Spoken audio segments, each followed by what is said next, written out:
Tuesday Cafe. I'm Sean Canan, and we are broadcasting live on June 18th from the studios of WMNF in Tampa.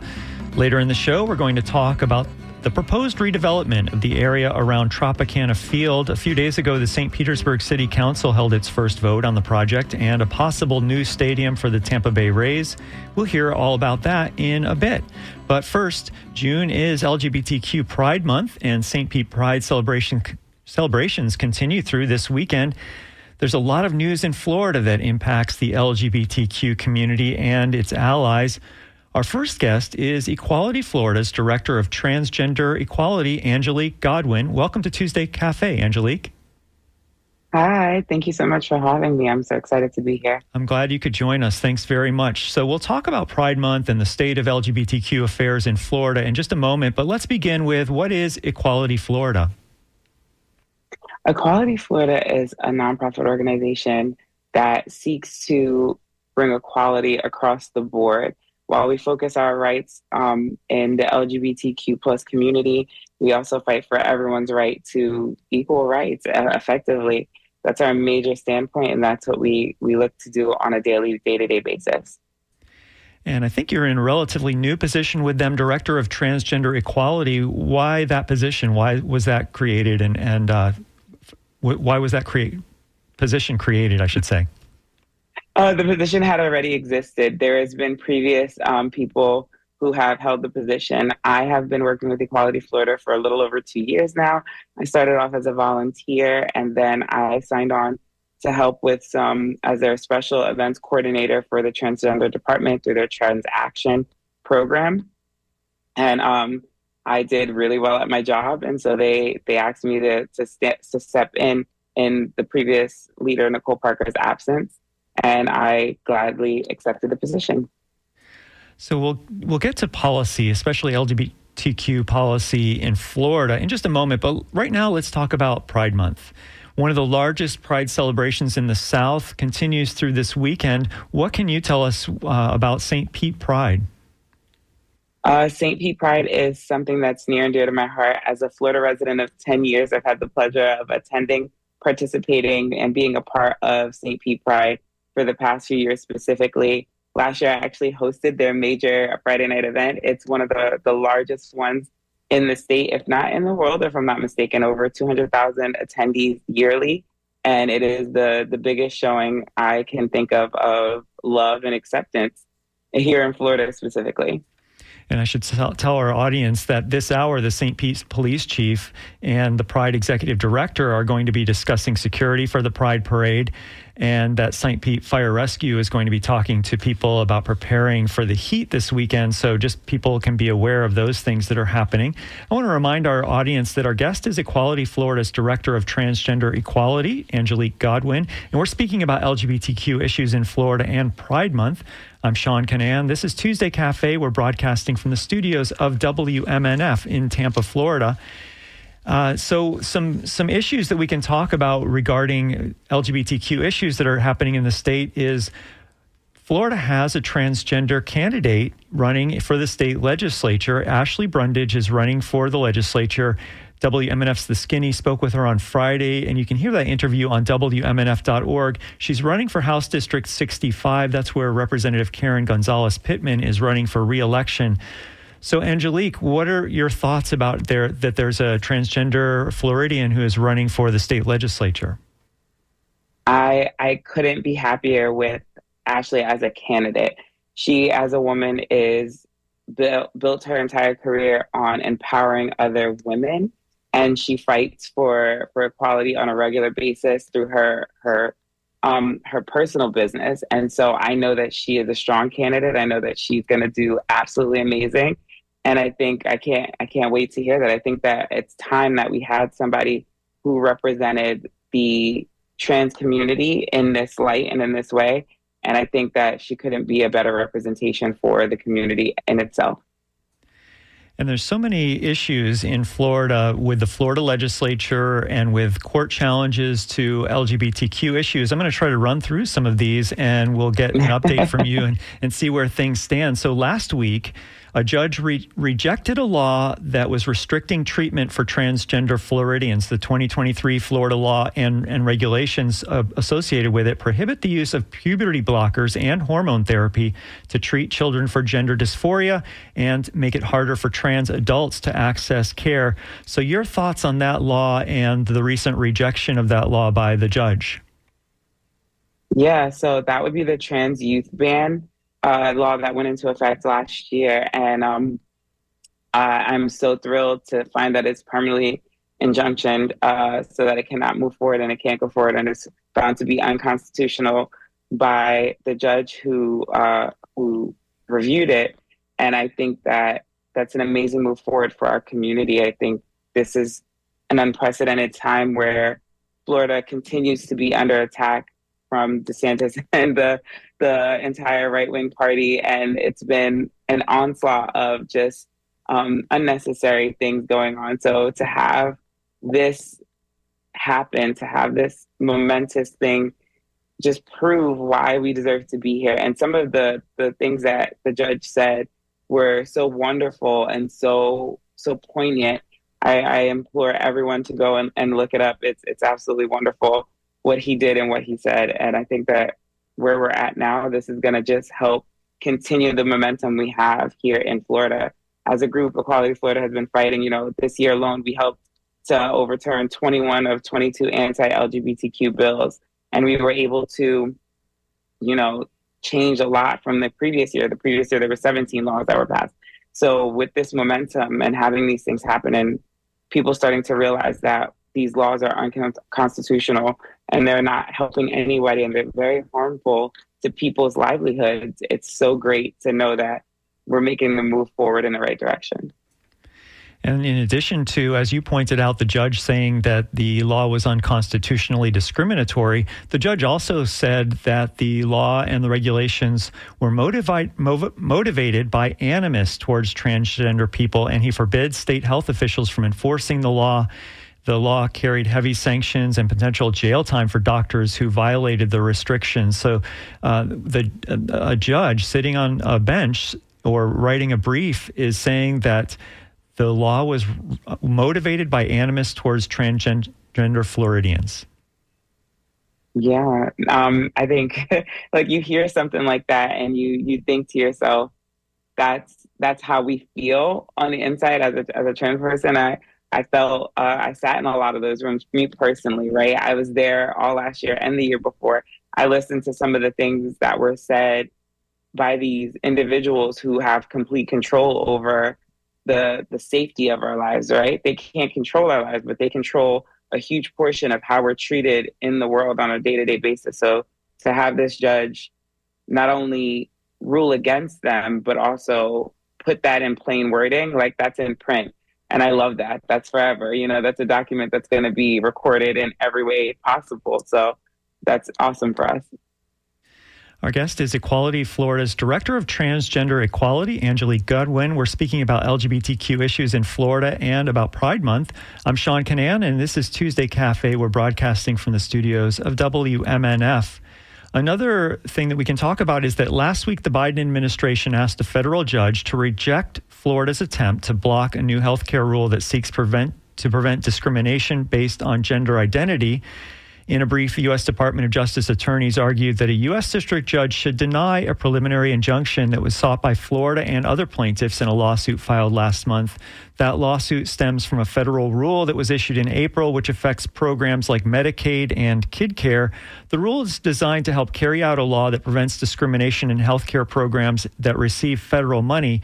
And the law prevents discrimination based on sex. The rule that the Biden administration is trying to enforce applies to that, include that discrimination based on gender identity. So, Angelique, why is the Biden administration's rule that the applying to include discrimination based on gender identity, why is that important? That's important because right now Florida is facing an unprecedented attack on the definition of what gender means. and the battle between that and definition by birth, sex at birth.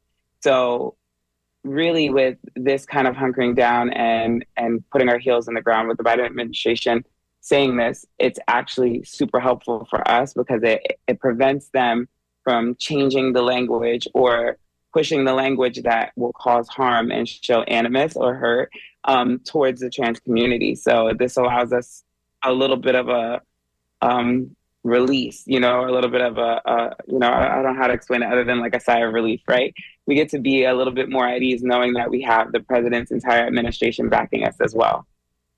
And speaking of rules put out by the Biden administration, last week, the Biden administration urged a U.S. district judge to reject efforts by Florida and by other states to block a new federal rule about sex-based discrimination in education programs. Florida, Alabama, Georgia, and South Carolina and 4 organizations filed a lawsuit in April to challenge a rule that prevents discrimination based on sexual orientation and gender identity. The plaintiffs are seeking a preliminary injunction against the rule, which is designed to help carry out Title IX. That's a landmark 1972 law that bars discrimination in education programs based on sex. So your thoughts, Angelique, about how the Biden administration is underlining the fact that it would be discrimination in education programs based on sex if someone is being discriminated against because of their gender identity. Yeah. I mean, especially with our resolving the lawsuit against the Don't Say Gay and Trans law, we have this awesome moment where we have certain rights and certain things restored within the classroom, right? So we have the free expression restored, we have anti-bullying protections strengthened, we have the gay straight alliances are protected, classroom references are clarified, non-discrimination assured, anything targeting a person, couple, family issues, things like that, under the guise of the law is explicitly forbidden now. So with that and having this hand in hand, this is once again another example of how the Biden administration and our president is looking at us and saying, these things are not right. You can't just go in and discriminate against people based on how you feel. Just because you don't like something or you don't understand something doesn't mean that you have the right to cause harm. So this is another huge win for us, or at least a step in the right direction until we can get, the state of Florida to stop attacking these communities or this community in particular. Well, one more attack that we can talk about is in January, Florida changed its policy by not letting people change the gender on their driver's licenses. The state suggested that transgender individuals who had the correct licenses are committing fraud. One critic called it an ongoing campaign to make Florida uninhabitable and unsafe for transgender individuals. So, Angelique, why are you concerned about Florida changing its policy to not let people use their correct gender on their driver's licenses? I think that that's another battle that we talked about lately. We've touched base on the sex at birth versus gender identity.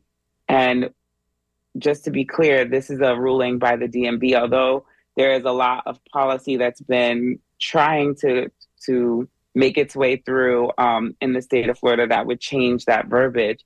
The DMV here in Florida has kind of jumped the gun, I would say, and they released a statement and then also backed that by removing the ability to change gender markers here in Florida. So that's just to clarify that. And so that's a concern for us because it prevents us and it allows discrimination on so many levels. Many people don't think about it, but your license, when you show it to people, it on a small level, we can talk about it on the basis of how it affects people on their day-to-day life, right? When you go to make a purchase at the grocery store, if you're shopping in a retail store that's a high end, if you are, going into a nightclub or ordering a drink from a bar, or a restaurant even, right? Anytime you're ID, you put yourself out there in this position. If your gender marker doesn't match your physicality or what you appear as, that can cause for someone to do discrimination. Talking about that on a deeper level, we talk about going into a bank. A bank could prevent you from getting your funds or your money. You could be denied a home, or you could be denied a rental. You could be denied on an airplane for travel. You could be denied on so many levels simply because one of those things doesn't match your physical appearance. So what that does is that causes a lot of dismay for a lot of trans individuals. If they are in transition, that's the whole point of it, right? We're in a process in which we're transitioning from one gender to another. or even if we're in the non-binary community, we're in a position where we're living our lives to the best of our ability, and we're trying to follow the rules of society, and they're moving the goalposts effectively. So it's a huge concern, but thankfully having these backings and having so much going for us in this manner, especially 100% to what we've been talking about with the Biden administration. It's super important that we have that support, because without it, this could be devastating to the community. Our guest is Equality Florida's Director of Transgender Equality, Angelique Godwin. We're speaking about LGBTQ issues in Florida. I'm Sean Canan, and this is Tuesday Cafe. We're broadcasting from WMNF in Tampa. An appeals court in September will consider Florida's pronouns law. The 2023 Florida law restricted educators' use of personal pronouns and titles in schools, and the state took the case to the 11th U.S. Circuit Court of Appeals after a chief U.S. district judge in April sided with a transgender teacher who challenged the law. Angelique, this law, and it's being challenged by it was kind of put on hold maybe by the judge in this one particular case at least, and then but now Florida is challenging that decision. Yeah, so there was an injunction placed on that, and so that means that it's on hold. They can't make any further progress with it until September, where they'll view it fully. But this is a huge win for us once again, just because it allows us to breathe, it allows us to live, and it allows us to move and act accordingly the way we've always done. In the case of teachers in school, it's always in the best interest of the students. It's always in the best interest of being transparent and helping them learn. And learning is such a big field, right? So we want them to have that ability to not only be themselves, but know that the people that they're learning from are a trusting space and are also in a safe space as well. And that transgender teacher who challenged the law, Katie Wood, is, you can hear her in a WMNF interview on WMNF.org if people want to go and listen or watch that interview. So we mentioned earlier Pride Month. It's Pride Month, and so at the beginning of this month, several Florida cities raised the gay pride flag over city buildings, but it was almost the case this year that it would have become illegal in Florida until a bill died in the Florida legislature. We'll talk about that bill in just a second. Let me play a clip, because right before Gulfport, which is in southern Pinellas County, raised the pride flag this month, I asked Pinellas County Commissioner Charlie Justice, he used to be in the legislature, about that failed bill, and here's what he had to say. Well, I think there's two parts of it. One, we don't need Tallahassee legislators trying to diminish and negatively impact our LGBTQ community. That's first off. Secondly is, I'm a strong believer in local control, and cities and counties and local governments should have the ability to make some of those basic decisions for themselves without big government from Tallahassee interfering. Well, that's Pinellas County Commissioner Charlie Justice speaking in Gulfport as the city was raising its pride flag over the public library there.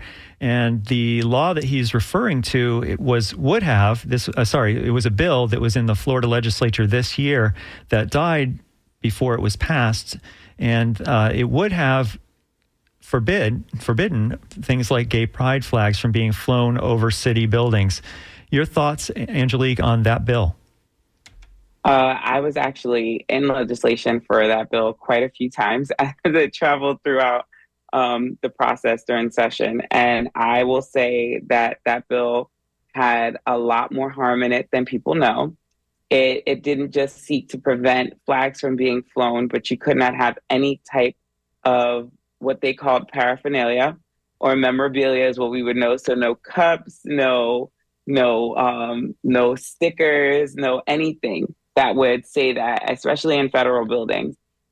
So it would be a huge missive, but I'm so glad to hear what Charlie had to say about the flags and about supporting things and cities having the ability, the autonomy to make that decision on their own, the ability for them to choose to do that. And when you think about that and you think about how many cities are in Florida, to know that the majority of them this month have done some kind of major pride flag raising event. They don't just raise the flag, they have full-on events. People get up at 7, 8 in the morning and go out to these pride flag raisings because they're in support of it. and to know that the county commissioners and to know that the city officials are fully behind it and supporting it just goes to show you that not everyone is in agreement with the laws that are being put in. And you alluded to this earlier, but in March, Florida settled the lawsuit over its Don't Say Gay law. The settlement came after months of talks. It seeks to draw a distinction between preventing classroom instruction about gender identity and sexual orientation and other school contexts in which the subjects might come up. So remind people what Florida's Don't Say Gay law was and what was what came out of the settlement there. Yeah, so there was it's a piggyback lawsuit. So the first half of it was the Don't Say Gay bill, which prevented teachers and students from speaking on gay subject matter or speaking about gay topics in general from kindergarten through 8th grade. It was extended and added. The Don't Say Trans portion of it was put from 8 through 12 as well. And so this bill that is now finally under the water. It just was a super harmful bill that caused for a lot of discrimination within the school system. A lot of teachers lost their jobs. A lot of students were put in unsafe positions. So it just was very, very harmful. And so the settlement, basically with several state agencies and school boards, successfully nullified the most harmful impacts of the law, ensuring that it can't be wielded as a tool of discrimination against the LGBTQ plus community, the students, the educators, or their families, because they all were affected by both bills, the first part A and part B. And it secured like several critical protections and clarifications as well. So they really made sure that it was descriptive. And I spoke about them, but yeah, but basically like free expression, students and teachers can now speak and write freely. The anti-bullying protection strengthened was just a settlement reinforced safeguards against bullying based on sexual orientation and gender identity. Sorry, excuse me. The Gay Straight Alliance protection, which is my favorite as someone who used to go to high schools and colleges across the state and across the U.S. I love that this is now a protection where students can actually go back to having GSAs, and they're essential and they're an advocacy space. So we love that. The classroom reference clarified is huge for teachers because they're allowed to speak on these subjects or now again and have these conversations in basis to historical reference and things that have actually happened, which I think is unique and funny because now this is now going to be a topic that we're going to talk about in the future in our schools because they made such a big stink about it. Now it's going to be something that we have to teach going forward. And then also extracurricular activities are protected as well. So any LGBTQ plus clubs, cultural presentations, anything like that will remain unaffected thanks to this this new ruling. And before I let you go, Angelique, speaking of Don't Say Gay, that was the law the bill that started this whole feud between Ron DeSantis and Walt Disney World. But now those two are getting along again. The theme park is even once again making donations to homophobic Republican elected officials. What are your thoughts after all this this takeaway from the Disney versus DeSantis ordeal? Honestly, personally, aside from everything else, I think that it's always going to be this way in our society with the way that the world works, with capitalism being the way that it is. I think that bigger corporations and companies are always going to slide back and forth with politicians and politics. I think it's easy to sit here and say that these companies or these organizations are donating and, for whatever reason, but we don't know what happened. We don't know what the deal was. We never will, right? They're never going to speak on it. Do I like it? Absolutely not. Do I think it's necessary? Absolutely not, especially after everything that we endured as a state and as a people here living in Florida as residents. But the reality is that we have to keep fighting for voting and fighting for people to be registered and fighting for people to make the change, because if we remove those people from power, they're not going to be able to put that money there. They'll have to put it somewhere else. So, you can't, shoot the messenger, right? We have to attack the problem at its head and really focus on that, especially with this being an election year. I urge everyone to make sure that they're registered to vote. And I hope that they know about their candidates. I hope that they know who they're voting for, because this is the reality, right? If we don't know who we're voting for, we put people into power who who make decisions that will, inevitably affect our livelihoods here in the state of Florida. Well, I want to thank you very much for coming on WMNF's Tuesday Cafe, Angelique. Thank you so much for having me. This was absolutely wonderful. I'm really glad you could come on. Angelique Godwin is Equality Florida's Director of Transgender Equality, and we spoke about Pride Month and about LGBTQ rights in Florida. I'm Sean Canan, and this is Tuesday Cafe. We're broadcasting from the studios of WMNF in Tampa, and we're going to switch gears right now, and we're going to talk about a major redevelopment plan in St. Petersburg. The Tampa Bay Rays and their development partner, Hines, plan to build a new baseball stadium. They want to, and residential and business developments on 86 acres near the downtown site of the current Tropicana Field. And they want St. Petersburg and Pinellas County taxpayers to foot much of the bill. St. Pete City Council took its first votes last week advancing the project, but it still needs final approval from Council and from the Pinellas County Commission.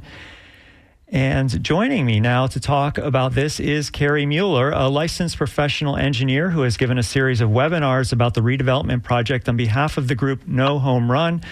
Welcome to Tuesday Cafe, Carrie. Thanks so much for having me today. Thank you. I appreciate you coming on. So first, let's start with, what is No Home Run?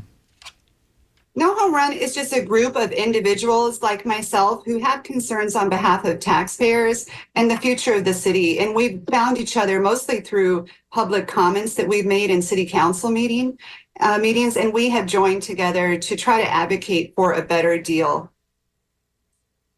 And No Home Run, so let me ask you about your background. You're a licensed PE or professional engineer. Tell us what that is and why that qualifies you kind of to discuss a lot of the things that we're going to talk about today.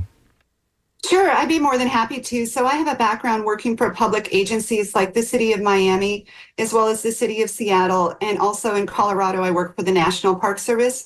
And we did a lot of work on contract administration, negotiating public-private partnerships. So public agencies often partner with private contractors and engineering firms to design infrastructure and building construction. So this is a similar type of project where the City of St. Petersburg is partnering with a private developer. And we just want to make sure that the deal itself is balanced for the public. I live in Campbell Park neighborhood is just south of the existing stadium. And we have about 80% of our residents are in the lower income range. And so we really want to advocate for our neighbors and make sure that this project is going to be good for our own neighborhood as well as the rest of the city. So we're going to talk a lot about the costs perhaps today during this discussion. Can you break down the costs to the team, to the developer, and to taxpayers? Sure. So there's two components to this project. There's the stadium as well as the real estate that's in the adjacent parking lot. So they're looking at asking the City of St. Petersburg for a subsidy for the stadium itself in the amount of $287.5 million.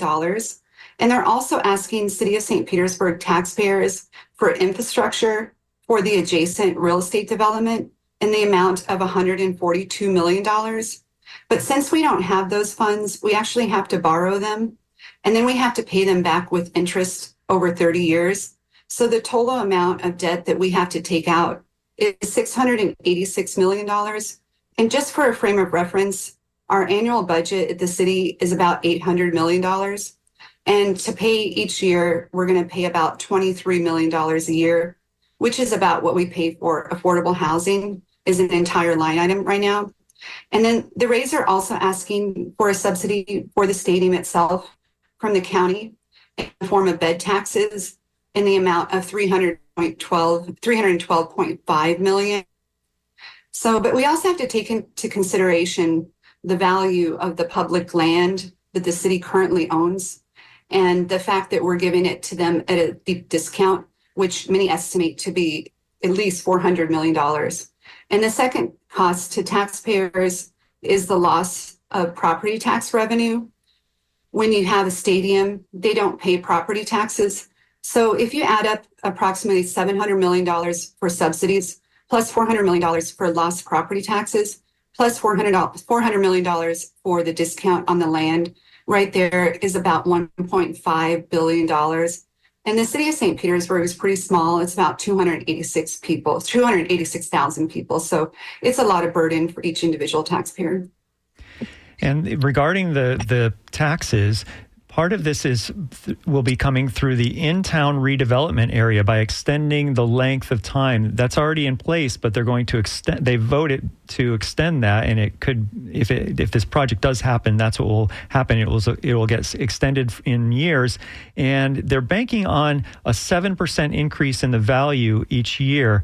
So what do you think about, first of all, using the in-town redevelopment area tax increment financing, and also whether that 7% number of the value increasing each year is that risky or not? Yes, so many of us spoke last Thursday in public comments in opposition to extending the in-town CRA because we really need those tax dollars for our services for the city. And the in-town CRA will have been in place for 40 years. And they're looking at extending it for another 20. So that's a 60-year timeline. And CRAs really aren't supposed to be in place for that long. It was put into place because the downtown was economically disadvantaged and blighted in 1982, I believe. At this point, clearly, we're no longer in that position. And we need those funds for all of our city services. We have about $700 million worth of stormwater projects that need to be funded. So what we're looking at is taking 50% of the property taxes in the in-town CRA and diverting them to pay for the stadium subsidy as well as the infrastructure subsidy. And just so people know where the in-town CRA is, it's along Central Avenue as well as Beach Drive. And it encompasses some of the most valuable real estate in the city, as well as all the new high-rises. So a lot of people that are going to move into those high-rises, they're going to demand city services. And at this point, we might have enough money in our general fund to cover our services. But as more and more people move here, the demand for services will obviously increase. And as time goes by, the cost of services will also increase. So it's almost guaranteed that we're going to need more tax dollars to cover both the increase in service and the increase in cost.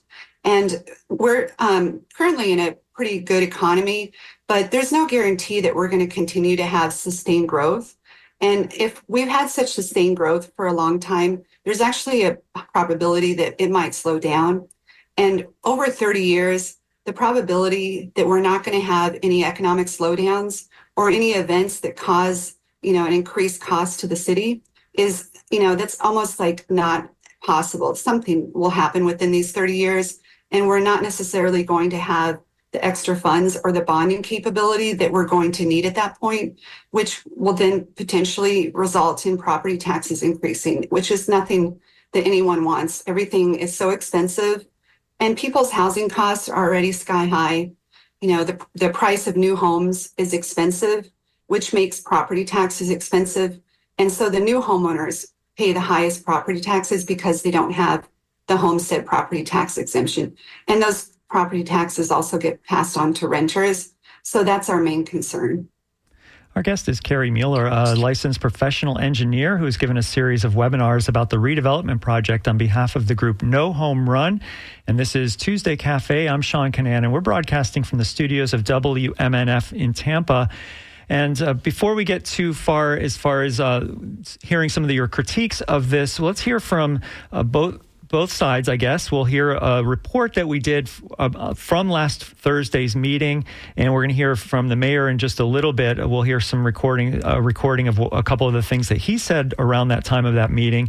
But here is just a short report from Megan Bowman, WMNF's Megan Bowman, that says the city administration is focused on limiting its risks while still ensuring that the Tampa Bay Rays remain in St. Pete. So here's her report from last Thursday's meeting, and we'll be right back on Tuesday Cafe on WMNF Tampa. Mayor Ken Welch says the historic gas plant district will be an anchor for the community, but it comes at a high cost, over $1 billion. And the city and county will contribute nearly $600 million of it, but the remainder will be paid for by the Rays Stadium Company, or Stadco.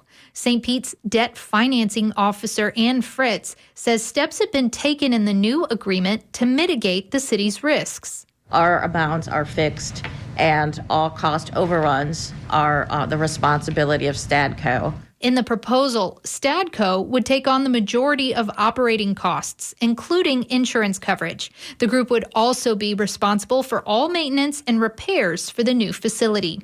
Megan Bowman, WMNF News in Tampa. So that's our report that included a quote from the city about that they were trying to mitigate the risks. So let me ask my guest, Carrie Mueller, a licensed professional engineer who is representing the group No Home Run today, about whether you think that the deal that's on the table right now, at least what we know about the deal, and we can get into more about that later, is the city mitigating its risk, or is it taking a lot of financial risks? The project, there's the stadium project and there's the real estate development. So when we're talking about the stadium, they try to frame that the Rays are paying half and the city and county are paying the other half. But you have to remember that we're foregoing any property tax revenue on the actual land that the stadium will be sitting on. So we are losing property tax revenue as well. And then we're not receiving any rent other than $1 million per year. And we're not seeing any revenue sharing from the TV streaming rights, which is a significant income source for the Rays.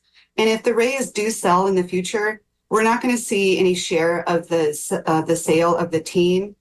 And in addition to that, we don't get any naming rights. And currently there's a 50-cent per turnstile turn that the city receives. So we'll no longer receive that. So it's really not as balanced as it is presented. And I know there are some things they're trying to transfer to the Rays itself as far as maintenance of the stadium or having the insurance paid for by the stadium, which is appreciated. But nonetheless, the stadium deal is actually quite unbalanced considering the fact that we're not receiving any revenue sharing. And then if you also consider the private real estate development, it doesn't make any sense that we're giving them the land at such a deep discount. They have offered a purchase price of $105 million. But they're only going to pay $50 million in the first 12 years, which is about $4 million a year. And then we're also providing $142 million of infrastructure for their private real estate development. And we're not receiving any profits or any profit sharing. And it doesn't make any sense that we're selling the land at such a deep discount. Heinz just bought a warehouse in Tampa in October of last year, and they paid $46 million. So can you imagine if Heinz went to the seller of the warehouse and said, I'm just going to pay you $4 million a year for 12 years. I'm not going to provide a down payment. I'm not going to increase the amount for interest or the time value of money. And as soon as I pay you the first payment, I'm going to be able to flip it and sell it to someone else. And that's exactly how the terms of the current deal are set up. So those are the criticisms that we have with the deal. We want it to be more balanced. And I kind of alluded to this earlier, but the documents for at least when they went into the last Thursday's meeting, the committee of the whole there in St. Petersburg, the documents were not finalized. But there are some assurances that they will be before a final vote. But that vote seems to be coming up on a deadline pretty quickly because City Council is on summer break right now. And a few days before July 11th, they'll be coming back from their break. And then the next vote is scheduled right now, at least for July 11th. What do you think about that timeline? I think that there are 3 council members currently that are really listening to the public and trying to represent the public's interests. And I think it's really important for the public to hear what they have to say and to reach out to them and ask how they can support their efforts, because they are asking the real questions. They're asking, why are we voting on documents that are not complete? And they're also asking, why are we rushing through this process? Why is that necessary for the public? And also, why is it necessary even for the Rays? Because the Rays say they need to have their stadium built by 2028. So we have to rush this process to make that timeline work. But if we're at the point where the documents aren't even complete, it doesn't seem to be good for anybody. And I think many council members have alluded to that and have made comments to that. So I would recommend everyone watch the previous city council meeting to listen to the vote to set the date as July 11th. And right now they're on break until July 7th. They come back, they have a second committee of the whole meeting for the real estate development on July 9th. And then they have a vote on both parts of the deal on July 11th. So how are they supposed to read through two different development agreements, one for the stadium and one for the real estate development, in such a short period of time? And if anyone listened to the previous committee of the whole for the real estate development, many council members brought up issues with the actual agreement itself that show that it wasn't quite ready for their review. So they didn't have an opportunity to really review it as a whole and make a decision whether they agree with it or not, because they were reading it to find areas that still were incomplete and needed to be addressed. And so it's obvious that it's being rushed. And I would just listen and read Lizette Hanowitz's op-ed in the Tampa Bay Times, because she goes through some of the issues that are in the current development agreement that are problematic. And she's the only attorney that's on council. And she's really working her hardest to try to represent our best interests. And we need to be able to support her in doing so. Our guest is Carrie Mueller, a licensed professional engineer who has given a series of webinars about the redevelopment project on behalf of the group No Home Run. They oppose that current deal proposed by the Tampa Bay Rays for a new stadium and development in the historic gas plant district of St. Petersburg. This is Tuesday Cafe. We're broadcasting from the studios of WMNF in Tampa. I'm Sean Canan. Let's hear just a couple of short clips from the mayor. St. Pete Mayor Ken Welch said the $1.3 billion development is more than a stadium. He called it an anchor of the community. It is the foundation for an unprecedented opportunity for jobs, housing, shared economic opportunity, and yes, honoring the promises to the gas plant community. The promise was... And the gas plant community, that's a historically black community that was kind of raised to put in the trop and to put in the other development there. So here's more of when Ken Welch was saying that it's important to avoid skewing promises to fit other people's agendas. He says he wants to get the best deal for the city. Never to sell the land to the highest bidder, nor was it to replace the economically diverse historical gas plant community with predominantly low-income housing. The promise was equitable economic development. And Welch says the development is projected to bring in more than 37,000 jobs. So let me bring it back to our guest, Carrie Mueller. What can you say about the jobs that the mayor is predicting or projecting, and also about the economic engine that this development, if it's ever built, would create for the historic gas plant community? Sure, I'd be happy to. I mean, obviously, we really want to see that area developed. It's a hole in the middle of our downtown area, and it's a great location. We have so many people that could take advantage of jobs in that location. So we fully support developing it. And we're not looking for just the highest and best use. We're open to different types of use of that property itself.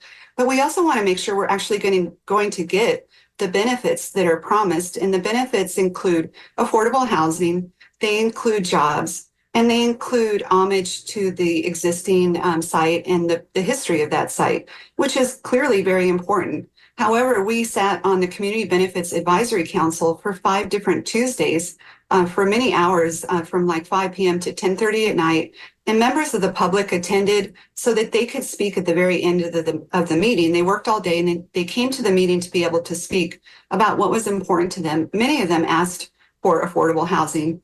And unfortunately, there's only 200 units that are on site that are less than 80% AMI.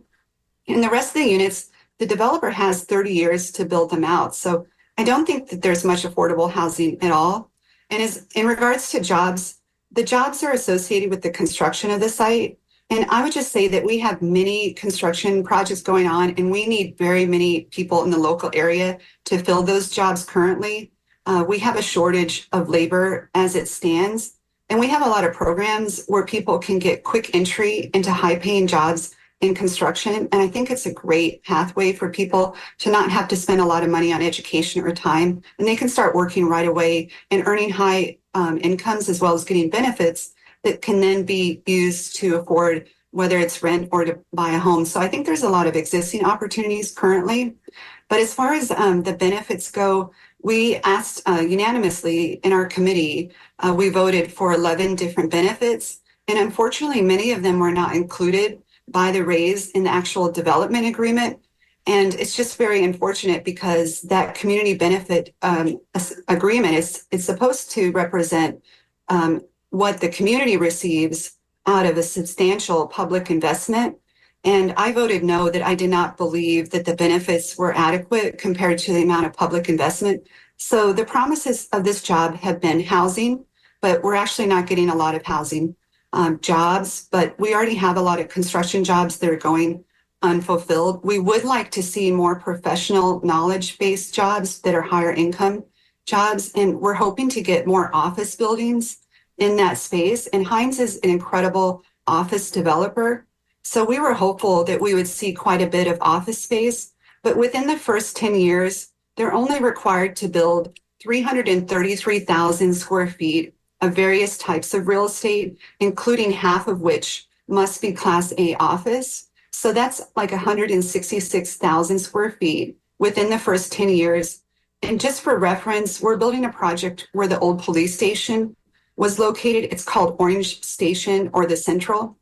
And it's a Class A office building. It's a mid-rise, and it's 125,000 square feet. So within the first 10 years, we're getting the equivalent of 2 mid-size office towers. So it's really not what we were expecting as far as the amount of development. So I'm not really sure it's going to bring those high-paying office jobs that we were hoping for. And also, I just wanted to bring up that the Southern Poverty Law Center recently filed a letter with the city, and they're alleging that there are civil rights violations with this project. They can't take action until the vote is completed, but if the project is approved by City Council, the Southern Poverty Law Center will likely file a lawsuit alleging civil rights violations, and no one in our city wants that to happen. No one wants to participate in a project that's violating civil rights laws. So I would encourage people to read through that letter. It's 28 pages. And we just really want to make sure that we do the right thing with this project and that the promises that are made are actually going to be delivered. And at this point, we do not have faith that that's actually what's going to happen. And I haven't read that letter from the Southern Poverty Law Center. Can you outline a couple of the things they point out that they say might be civil rights violations if this project goes forward? Sure. So they're concerned that there's a perpetuation of damage to the African American community with the previous displacement of the gas plant residents that will once again occur. And one of the things in regards to the property itself is that when this was originally happened in the 80s, they used HUD funds as well as community block development grant funding, federal financing, and it has restrictions on how the land can be used. It has to be used for the public's benefit. It cannot be used for private developers' profits. And so unfortunately, by transferring public land to a private developer for profits, I don't know if that's going to be in compliance with the restrictions from the original financing. And so people say, well, then what are we going to do? We're not going to be able to develop it. But that's not true. We can retain ownership of that land and lease it to a developer and still be able to have the mixed use development that everybody wants. And for an example, you can look at the Washington, D.C. project that Hines recently completed.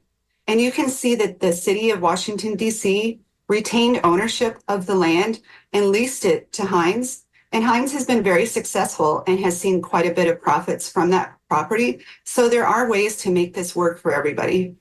Our guest is Carrie Mueller, a licensed professional engineer who has given a series of webinars about the redevelopment project. On behalf of the group No Home Run, they oppose the current deal proposed by the Tampa Bay Rays for a new stadium and development in the historic gas plant district of St. Pete. This is Tuesday Cafe. We're broadcasting from the studios of WMNF Tampa. I'm Sean Canan. And Carrie, you mentioned a few minutes ago whether the sale of the land was being undervalued, but there's really kind of no way to know for sure what the value of the land is because there hasn't been an appraisal lately. What is the status of that? That's a great point, and I really appreciate you bringing it up because we have a bunch of engineers that have done an analysis on the current appraisal, and we feel that the comparables aren't very valid because a lot of them aren't actually in the city of St. Petersburg or in the actual area itself. And we would really like to see a new appraisal. We also commissioned a poll through Mason-Dixon. It was quite expensive. We raised funds through individuals, and we had it completed through a reputable polling company. so that we couldn't be criticized for not doing a professional poll. We did use a professional polling company that has a great reputation. And Mason-Dixon asked the public if they felt that a new appraisal should be completed. And I think it was 86% agreed that a new appraisal should be completed. And in addition, they also asked that an election referendum would be held. The question was if they felt that a new stadium construction deal that requires the expenditure of city tax dollars should or should not require approval by city voters in a local election referendum. And 82% said it should require a referendum. So it's a majority of the public that is asking for a new appraisal, as well as 72% thinks the proposed financial deal should be further negotiated. And 74% don't think the current proposed financial deal is fair. So I think it's very important for the current representatives to listen to the public, because they have a responsibility to represent the public.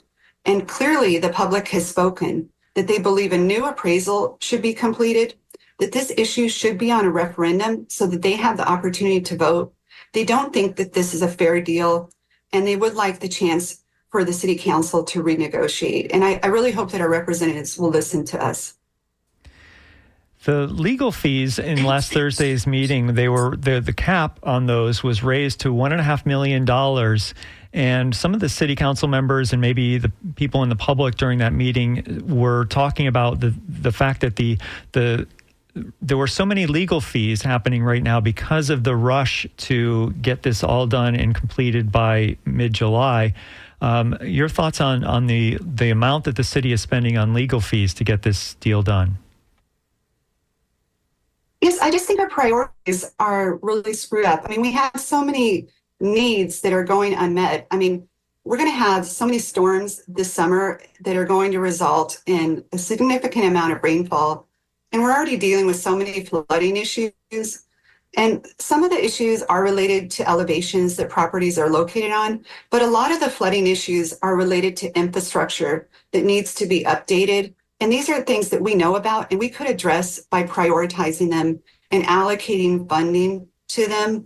And so I just think about the residents who are suffering from repeated flooding, knowing that it's an infrastructure issue that could be repaired, but it's not being prioritized.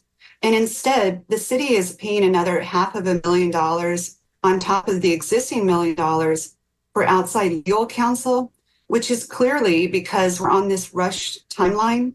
And I would just add, in addition to the outside legal counsel that we're funding, we're still working with documents that aren't quite ready to be voted on. So I just don't know what the rush is. Why can't the Rays play one more year in their existing stadium? There's nothing wrong with it. It's not damaged. We have actual infrastructure that is damaged, and it does need to be repaired, and that should be prioritized with allocating our funds. And as we end the show, one last thing I want to ask you about is one of the aspects of this redevelopment would be there would be a brand new African American History Museum on the site. So your thoughts about that and it being part of this deal, and whether even if there's renegotiations, if that might be still something that is included. I mean, I'm actually optimistic about the museum. I think that there's a good chance that it could be built, but I do want to emphasize that the Rays aren't actually paying the full cost of the museum. They're only contributing $10 million toward the construction costs, which would likely be somewhere around $30 to $40 million. And they have a precondition that the African American History Museum has to complete a guaranteed maximum price process to know what it's going to cost. And they have to show that they are able to raise half of the funds by July 1st, 2025. And that's a condition that has to be met before they can get the $10 million. And I agree with Lizette Hanowitz, as well as Gina Driscoll. We don't believe that there should be preconditions for that $10 million because that's actually the public's money. And Race Hines acts like that money is a gift, that it's a developer contribution, but it's actually the city's money to begin with because it's a payment in lieu of the land. So that $50 million is actually a payment for the land itself. Well, I want to thank you so much for coming on Tuesday Cafe today, Carrie.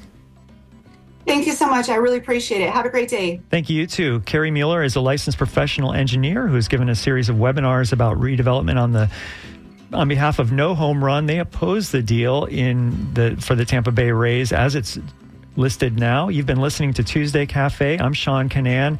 Thanks so much to Equality Florida's Director of Transgender Equality, Angelique Godwin. Stay tuned for Wavemakers and then for Wide Awake America. This is WMNF Tampa. Thanks to everyone who supports community radio.